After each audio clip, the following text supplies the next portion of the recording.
fremlæggelsen så? Jeg fik ros. Det var godt, Vika. Det havde vi også regnet med. Ja, velkommen. Just outside of Kansas City.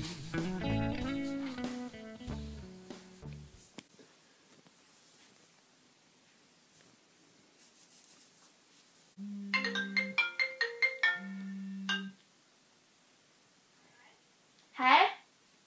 Skal du være sammen i morgen? Nej, desværre. Jeg skal lave lektier og gøre rent. Jamen, det skal du jo altid. Men det er der jo nok en grund til. Jeg vil gerne være god. Måske skulle du prøve at give slip og slappe lidt af og få tid til dig selv. Ja, måske.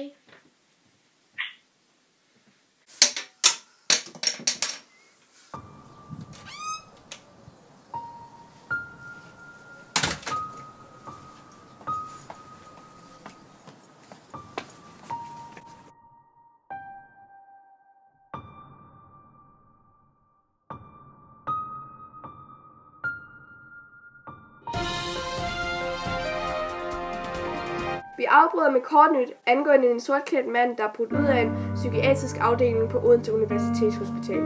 I dette øjeblik befinder han sig i de omkringliggende park- og skovområder nær hospitalet. I bedes derfor undgå disse steder. Hvis I ser ham, bedes I kontakte politiet omgående. Vi vender tilbage med mere info.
Er det forkert, at jeg er så pligtopfyldende?